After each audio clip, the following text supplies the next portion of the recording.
Hey, what's up? A lot to get to. We start with high school football. Port Isabel has a new head coach tonight, and here he is. It's Jaime Infante.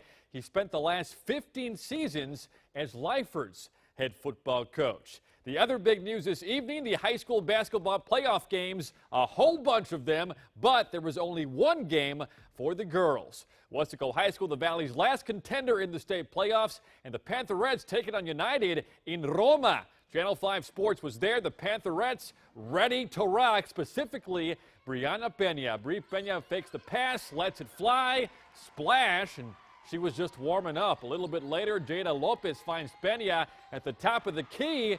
Nothing but nylon, and she was more than just a great shooter. Here, Peña rips the ball away, and she's taken this back for a coast-to-coast roast. On the scoreboard, Bri Peña 8, United 2. She was playing so well, they just kept feeding her. She was hungry for hoops. Peña scored Weslaco's first 16 points. She had 28 at the half, and the Pantherettes go on to win 55-39. Peña with a game-high 30 points, and Weslaco back in the Sweet 16 for the fourth time in 5 years.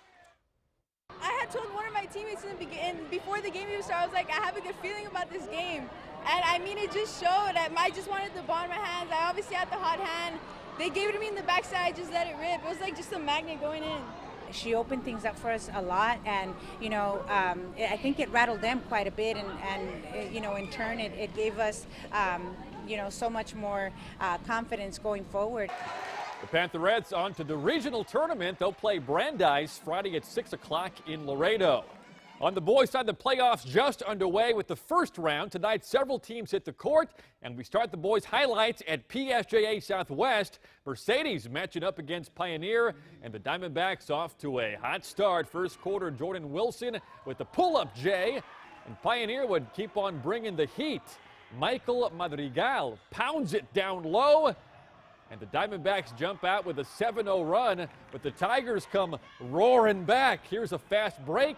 Ray Rincon dishes to his boy Jaime Rodriguez. The Tigers answer back with a 6-0 run, and then check this out. With less than a second left in the first, Roger Adama III hits the buzzer beater there, and Mercedes rallies back to cut the lead to 2. Eventually, they go to overtime, and the Diamondbacks edge the Tigers 75-73. Pioneer will play Moody in the next round.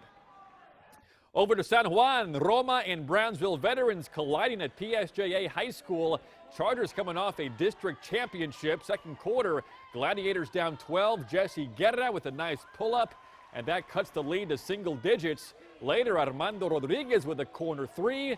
And the Gladiator fan here, the little guy, he's got the megaphone. Hey, let's go! Later in the second quarter, it's a give and go back to Seth Weaver, who knocks down a 3. And the Chargers finishing the half strong off a miss. Adrian Elizondo with the rebound and the putback.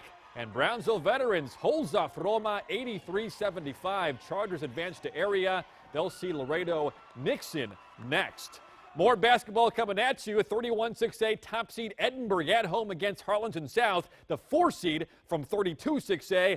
And here we go. The Hawks Noah Perez finds Brandon Bennett. He's got the shake and bake and the tough shot off the glass. Hawks fans on their feet, and their team playing well early. Now, back come the Bobcats. Andre Woodard squares up and hits the short jumper, but Edinburgh down double digits in the second quarter. South keeps the firepower up. The pass sets up Grant Lowry inside. Edinburgh would rally back, and it was a tight ball game down the stretch. In the final seconds, the Hawks' Noah Perez hits the game winner. Ball game, 42-41 the final. Harlingen South bound for the next round. They'll face Laredo United. Up Highway 83 in Zapata, McAllen Memorial facing United in the bi-district round. 3 minutes in, Mustangs yet to get on the board, but Christopher Flores changes that, hits the top of the key triple, and that ties the ball game at 3. The next time down the court, Flores finds Will Garcia, probing the paint, gets the tough layup to fall, and Memorial on top, 5-3. Still in the first quarter, Florida's going back to work, stops and pops on the baseline. The Mustangs keeping it close, But in the end, their season is over, 47-40. We will post all of tonight's playoff scores on our KRTV Sports Facebook and Twitter.